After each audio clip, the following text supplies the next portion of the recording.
नमस्ते, मेरा नाम कविश और आप देख रहे हैं 90.0 FM झुंझुनू का डिजिटल प्लेटफॉर्म। कार्यक्रम का नाम है एक कदम बदलाव की ओर और इस कार्यक्रम में हर बार स्वास्थ्य, शिक्षा और रोजगार से संबंधित बहुत सारे मुद्दों पर मैं आपसे बातचीत करता हूं और हमारे साथ हर बार नए नए जो हमारे एक्सपर्ट्स हैं, विषय के जो एक्सपर्ट्स हैं वो होते हैं हमारे साथ। आज के इस खास कार्यक्रम में आप देख सकते हैं मेरे साथ डॉक्टर निशांत पुरोहित सर हैं, जो कि सीनियर कंसल्टेंट हैं ophthalmology centre for site hospital से। सर, सबसे पहले बहुत बहुत स्वागत है आपका। नमस्कार। सर, एक जो शब्द मैंने बोला शायद उसके प्रोनाउंसिएशन में मेरे से मिस्टेक हो सकती है। क्या मतलब होता है सर? यह है ऑफ्थेल्मोलॉजी, नेत्र रोग विशेषज्ञता। नेत्र रोग विशेषज्ञ। तो जैसा कि पता है, डॉक्टर साहब ने बताया, तो आपको टॉपिक पता चल ही गया होगा कि आज हम किस बारे में बात करने वाले। पर बहुत सारे सवाल आज ऐसे होंगे जो आप लोगों के सवाल होंगे और डॉक्टर साहब से हम उस बारे में बातचीत करने की कोशिश करेंगे। सर, सबसे पहले मेरा सवाल ये है कि झुंझुनू में आप एक लंबे वक्त से हैं, यहाँ के लोगों से हर दिन आप रूबरू होते हैं। सबसे पहले कि किस तरह के केसेस आप ज़्यादातर देखते हैं, किस तरह की बीमारियां यहाँ के लोगों में आंखों से संबंधित आप देखते हैं? नमस्कार सभी झुंझुनू वासियों और आप सबको बहुत ही मेरा सादर नमस्कार। आपने जो बहुत ही अच्छा एक क्वेश्चन किया है कि भाई क्या बहुत कॉमन चीज़ यहाँ पे इस एरिया के हिसाब से, हर जगह की अपनी एक एरिया की विचित्रता होती है और उसकी स्पेशलिटी होती है कि भाई कुछ बीमारियाँ उस जगह पे। और रही बात आँखों से संबंधित, तो आँखों में चूँकि यहाँ पे एक राजस्थान का एरिया है, ड्राई एरिया है, तो रेडिएशन से रिलेटेड चीज़ें आँखों में भी ज़्यादा पाई जाती हैं। तो उसमें मेन जो मोस्ट कॉमन, जो कि ऑल ओवर वर्ल्ड जो most common cause of blindness, मतलब अंधेपन का मुख्य कारण जो है ऑल ओवर वर्ल्ड, ये माना जाता है कि मोतियाबिंद। ये मोतियाबिंद बेसिकली होता क्या है, आप इसको समझें कि मोतियाबिंद एक आँख में एक अपने भगवान के दिया हुआ, प्रकृति के दिया हुआ एक छोटा सा लेंस होता है, जिससे कि रोशनी को सिकोड़ के आँख के अंदर जाती है। जैसे अपने आगे जो पुतली हुई वो और लेंस, ये दोनों ये काम करते हैं भी, रोशनी को पूरा सिकोड़ के आँख के अंदर डालते हैं। तो इस लेंस में जैसे एज के साथ साथ में बाल भी सफ़ेद होते हैं, वैसे पूरे शरीर का एक तरह का डीजनरेशन होता है, एक तरह का प्रोसेस है जो कि एज रिलेटेड प्रोसेस है। तो लेंस के जो प्रोटीन्स हैं वो डीजनरेट होते हैं, तो वो एक तरह का सफ़ेदी लेंस के अंदर आ जाती है, जिसमें रोशनी जो ट्रांसपेरेंट होना चाहिए लेंस, जो रोशनी आर पार जानी चाहिए, वो रोशनी रुक जाती है उस सफ़ेदी की वजह से, जिसको अपन बोलते हैं मोतियाबिंद। तो वो इस एरिया में ये चीज़ मोतियाबिंद की इंसिडेंस जो है वो काफ़ी ज़्यादा है। तो हमारे ऑफ्थेल्मोलॉजी में ये माना भी जाता है कि वेस्टर्न कोस्ट ऑफ इंडिया, मतलब जो पश्चिमी भाग है हिंदुस्तान का, वो ईस्टर्न भाग से ज़्यादा ऑफ्थेल्मोलॉजी के अंदर डेवलप्ड है। कारण क्या है कि डॉक्टरी वहीं डेवलप होगी जहाँ पे उसके मरीज़ होंगे, तो इस तरफ उस तरह के पेशेंट्स ज़्यादा हैं। मोतियाबिंद के रोगी, आँख में आपने कई बार देखा होगा कई लोगों के मांस बढ़ जाता है, नाखूना जिसको बोलते हैं, वो रोगी, ये सब रेडिएशन रिलेटेड प्रॉब्लम्स है, डस्ट रिलेटेड प्रॉब्लम्स है, एलर्जी रिलेटेड प्रॉब्लम्स है। मोतियाबिंद रेडिएशन रिलेटेड भी है, एज रिलेटेड भी है, और कई सारे और भी कारण होते हैं। चोट लगने की वजह से होता है, कई बच्चों में माल नरिशमेंट होता है जिसकी वजह से पैदाइशी मोतियाबिंद भी बन जाता है। कई सारे कारण हैं जिसमें से एक रेडिएशन एक कारण मुख्य माना जाता है, और इस तरफ मोतियाबिंद के रोगी काफ़ी ज़्यादा हैं। डॉक्टर साहब, जैसा कि आपने बताया कि मोतियाबिंद के रोगी यहाँ पर बहुत ज़्यादा है। अब यदि हम झुंझुनू की बात करें, स्पेशली सेंटर फॉर साइट की यदि हम बात करें, तो हमारे यहाँ पर चूँकि अब टेक्नोलॉजी धीरे धीरे बहुत ग्रो हो रही है, बहुत सारी चीज़ें ऐसी आ गई हैं जिन्होंने प्रोसीजर को भी आसान बना दिया। तो मैं आपसे जानना चाहूँगा कि सेंटर फॉर साइट जो है, वहाँ पर हमारी ये जो बीमारियाँ हैं नेत्र से संबंधित, इनमें किन बीमारियों का और किस टेक्नोलॉजी से हम यहाँ पर इलाज करते हैं? देखिए सर, साइंस है वो अपने आप में वो है रिनोवेशन, इनोवेशंस वो होते रहते हैं, नई नई चीज़ें आती रहती हैं।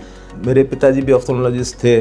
उस ज़माने में मोतिया पूरा पकाते थे कि भाई पूरा अच्छे से पक जाए, जिसमें दिखना मरीज़ को बिल्कुल बंद हो जाए। अच्छा। तो उसमें मोतियाबिंद का ऑपरेशन करते थे। उस ज़माने में कोई लेंस वगैरह कुछ नहीं होते थे, और चीरा पूरा आँख को पूरी फाड़ के ऑपरेट करके और वो मोतियाबिंद निकाल लिया जाता था। 90 के दशक की बात? ये नहीं, 90 नहीं, ये 70s के दशक की बात है, 60s 70s में। उसमें पूरा मोतिया निकाल देते थे, टाँके लगा देते थे, और उस ज़माने में कोई लेंस नहीं होते थे, और ऊपर से 10 नंबर का चश्मा लगा देते थे। तो क्योंकि लेंस तो निकाल दिया था, लेकिन रोशनी को तो आपको सिकोड़ना पड़ेगा, तो 10 नंबर का चश्मा, उसके बिना मरीज को कुछ नहीं दिखता था। लेकिन उस समय मजबूरी थी और कुछ ऑप्शन नहीं था, तो मरीज़ के बोला जाता था भाई आप पकाओ, मोतियाबिंद को पकाइए, चलने दो, तो मरीज़ को बिल्कुल दिखना बंद हो जाता था। तो जितनी रोशनी आ गई उतना अच्छा है, वो खुश रहता था मरीज, यहाँ सब मेरे को दिख रहा है।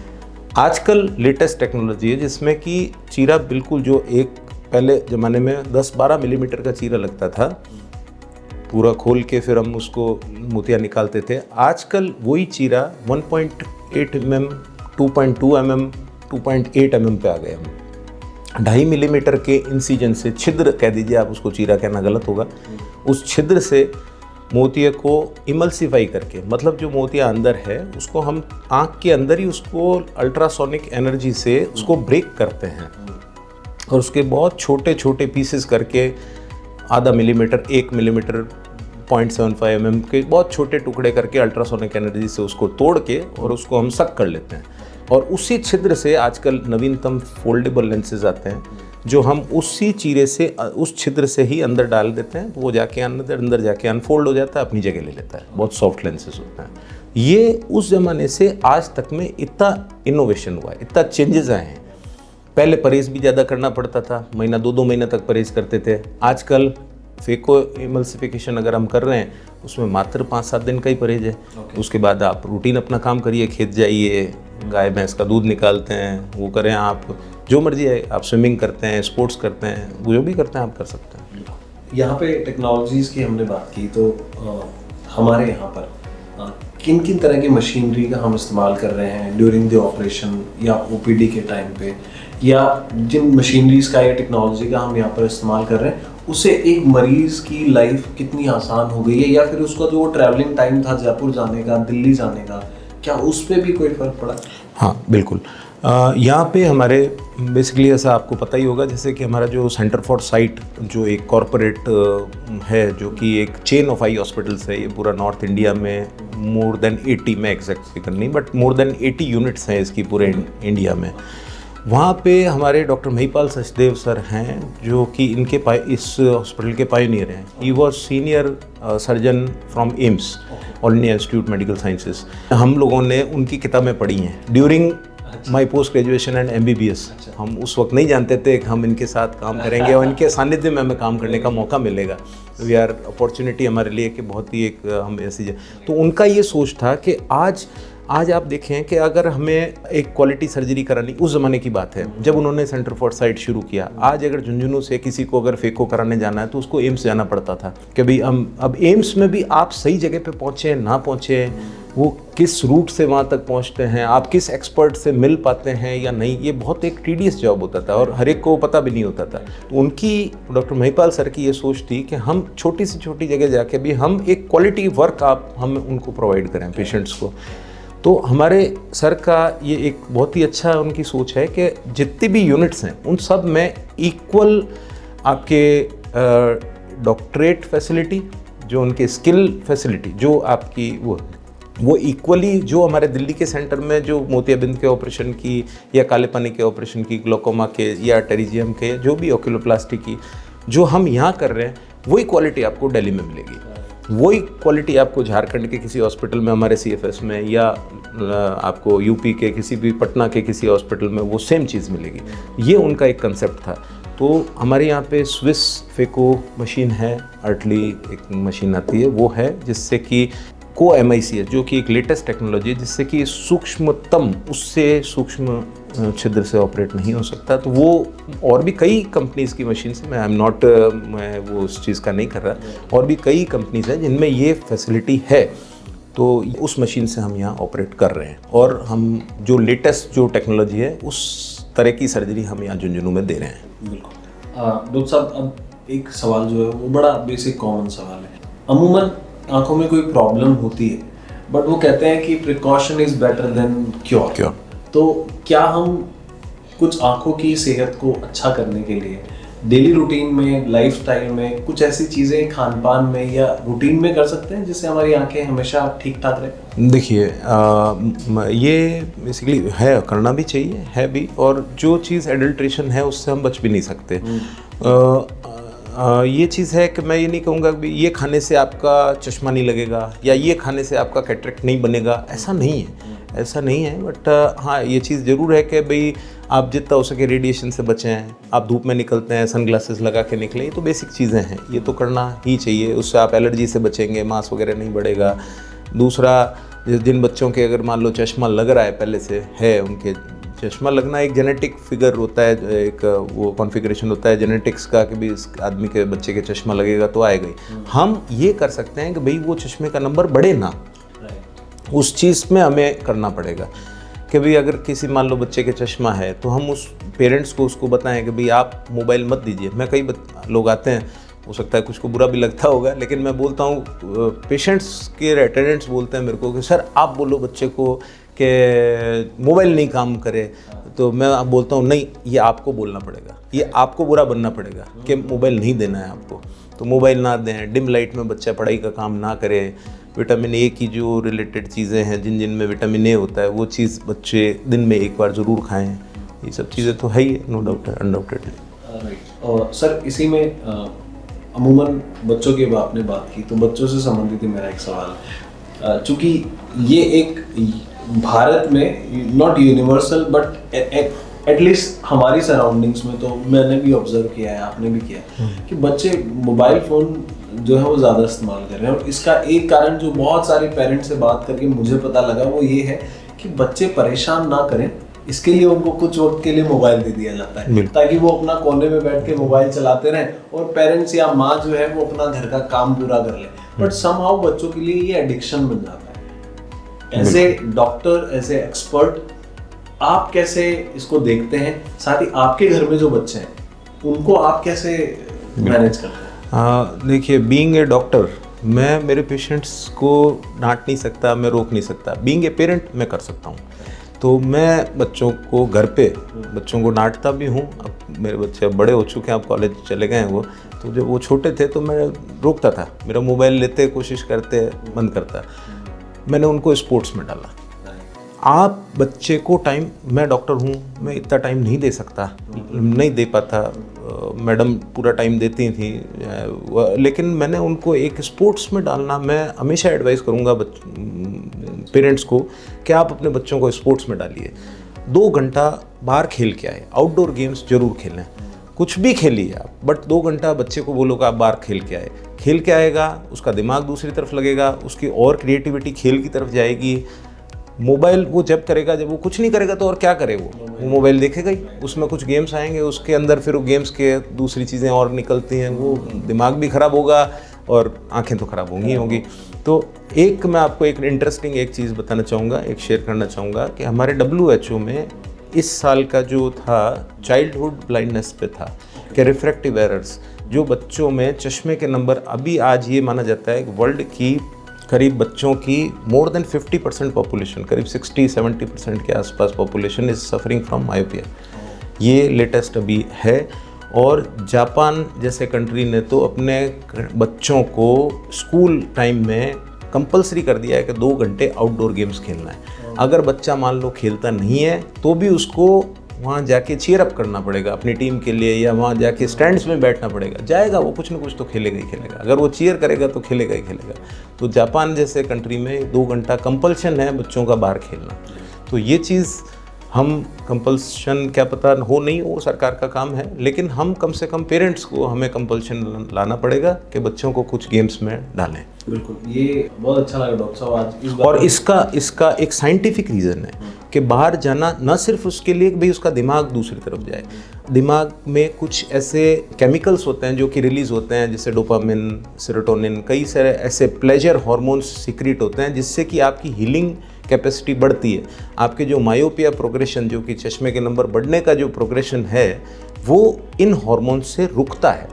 तो आपके ये डबल बेनिफिट्स हैं कि आपको उसको ये इसलिए आउटडोर गेम्स का मैं इसलिए एम्फेसाइज कर रहा हूँ, इसलिए जोर दे रहा हूँ। बिल्कुल नहीं, और बहुत हद तक सही भी है ये कि ये सोल्यूशन बच्चे जब बाहर खेल के आएंगे तो वो वैसे ही अपनी एनर्जी को चैनलाइज कर पाएंगे और इससे पॉजिटिव चैनलाइज, बिल्कुल बिल्कुल पॉजिटिव तरीके से चैनलाइज कर पाएंगे और इससे जो है वो स्क्रीन टाइम भी बच्चों का बहुत कम होगा।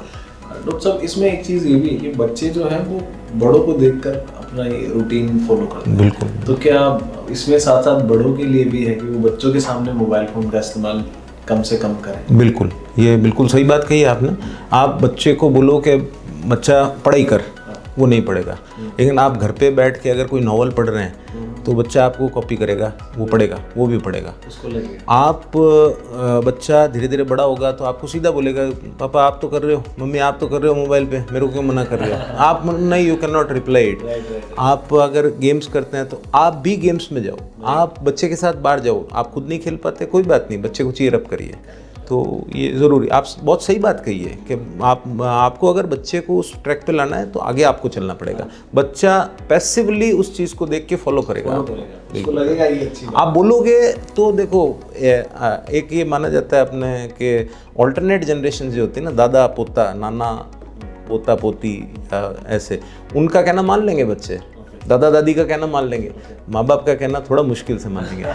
तो वो मनवाने का तरीका है, आप बोलो मत, आप करो, तो वो फॉलो करें। राइट। तो डॉक्टर साहब, अब बच्चों की जब हम बात कर रहे हैं तो एक तो बच्चों के केसेस किस तरह के ज़्यादा हो रहे हैं, साथ ही किस चीज़ की वजह से हो रहे हैं, थोड़ा सा आप इस पर बता पाएँ। कारण तो देखिए जेनेटिक्स है आपके, क्योंकि जब एक पॉपुलेशन में जेनेटिक्स चल रही है तो वो माँ बाप से, दोनों से वो जीन आता है और वो मिलजुल के असर बच्चे में दिखाएगा। दूसरा, जब बच्चे को फिर अब रॉन्ग हैबिट्स, नज़दीक जाके पढ़ाई करना, डिम लाइट में पढ़ाई करना, और मोबाइल तो ही ऑफ कोर्स एक कारण है, टीवी मोबाइल, इनकी वजह से ये सब चीज़ों से चश्मे के नंबर फिर आपके बढ़ते जाते हैं। बेसिकली ये होता है कि हमारे को ये काम करना है कि हम जेनेटिक्स को नहीं रोक सकते। जो गुणसूत्रों में आ रहे हैं चीज़ें, जो कैरेक्टर्स आ रहे हैं, आप उसको काले को गोरा नहीं बना सकते, गोरे को काला नहीं बना सकते बर्थ से पहले, लेकिन जो चीज़ आ गई है अब वो प्रोग्रेस ना करे। क्योंकि ऐसा माना जाता है कि अगर एक डायप्टर का अगर चश्मे का नंबर बढ़ता है बच्चे के, तो वो लेटर एज में 30% रेटिनल डिटैचमेंट जैसी गंभीर समस्या के चांसेस बढ़ा देता है।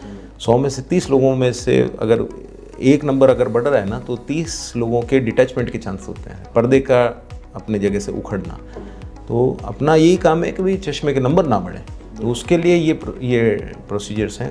और कभी भी, और एक चीज़ हमेशा ध्यान रखें, अगर चश्मे का नंबर आ रहा है बच्चे के, तो साल में एक बार ऑफ्थल्मोलॉजिस्ट को, आई स्पेशलिस्ट को आप ज़रूर दिखाएं।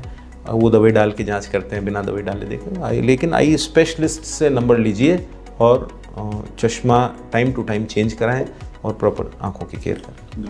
और जाते जाते डॉक्टर साहब, एक सवाल मेरा ये भी है कि बहुत सारी जगह पर हमारी सरकारी स्कीम्स होती हैं, सरकार भी सपोर्ट करती है कि स्वास्थ्य से संबंधित सेवाएं कुछ लोगों को मिले, तो क्या हमारे हॉस्पिटल में किन्हीं गवर्नमेंट स्कीम्स को हम लेकर साथ चल रहे हैं? बिल्कुल, हमारे, जैसा कि आपको विदित है कि अपने झुंझुनू, स्पेशली शेखावटी का एरिया, इसमें फौजी लोग काफ़ी ज़्यादा हैं जिन्होंने देश की सेवा करी है, और उनको एक सरकार ने बहुत अच्छी स्कीम दे रखी है ECHS नाम से। तो वो ECHS से हमारा हॉस्पिटल फुल्ली एम्पेनल्ड है। दूसरा एक RGHS, Rajasthan government health scheme, उससे भी ये हॉस्पिटल पूरी तरह से एम्पेनल्ड है। उसमें हर तरह का ऑपरेशंस जो भी RGHS में है, कम्प्लीटली यहाँ पे फ्री ऑफ चार्ज पेशेंट को मिल रहा है। हमारा जो फार्मेसी है वो भी RGHS से एम्पेनल्ड फार्मेसी है। और एक चीज़ आपकी जानकारी के लिए, इसके अलावा जो कई कैशलेस प्राइवेट जो इंश्योरेंस कंपनीज़ हैं, उनसे भी हमारा TPA से एम्पेनलमेंट है यहाँ पे वो। एंड जो सबसे इम्पोर्टेंट जो मेरे रिगार्ड में, क्वालिटी कंट्रोल के, कभी इतने तो सब हमने करा है, बट व्हाट अबाउट क्वालिटी, हम क्वालिटी के लिए क्या कर रहे हैं? कभी के सर्विसेज हमारे को एक वर्ल्ड लेवल की सर्विसेज मिल रही है, तो उसका भी एक आपका एक वो जिसको कह सकते हैं अपन ऑडिटिंग, जो ऑडिट होना चाहिए, तो वो उसके रिगार्डिंग मैं आपको बताना चाहता हूँ कि हमारा हॉस्पिटल NABH से फुल्ली एक्रीडेटेड हॉस्पिटल है। NABH एक ऐसी संस्था है, national accreditation board for hospitals, NABH। तो वो हर साल 2 साल में हमारा हॉस्पिटल का इंस्पेक्शन करते हैं, उससे हमारे को एक सर्टिफिकेशन करते हैं कि हाँ भाई आप एक पेशेंट का caring from OPD to surgery to everything, आप हर चीज़ का केयर कर रहे हैं हॉस्पिटल पेशेंट का। तो उसमें कोई चीज़ जो एक लापरवाही हो सकती है या कोई नेग्लिजेंस या कोई चूक गए, कई बार ऐसी इंसानी चीज़ में कहीं ऐसी वो चूक की संभावनाएं, मैं ये कह सकता हूँ कि भगवान की दया से आप सबके आशीर्वाद से हमारा NABH फुल्ली एक्रेडिटेड हॉस्पिटल है और हम इसको आगे मेंटेन करेंगे। बिल्कुल। और कहते हैं कि काम चाहे कोई भी हो और उसमें यदि प्रोफेशनलिज्म होता है और बहुत अच्छे से यदि उसके कोड ऑफ कंडक्ट्स बनाए जाते हैं तो काम हमेशा अच्छा ही होता है। और सेंटर फॉर साइट के बारे में जैसा कि डॉक्टर साहब ने हमें बताया, यदि आंखों की समस्या से आप जूझ रहे हैं, किसी भी तरह का कंसल्टेशन चाहते हैं, तो एक बार डॉक्टर साहब से जरूर मिलिए सेंटर फॉर साइट में। डॉक्टर साहब, जाते आते कोई संदेश आपका लोगों के लिए? सब अच्छे रहें, स्वस्थ रहें। जय भारत, जय हिंद।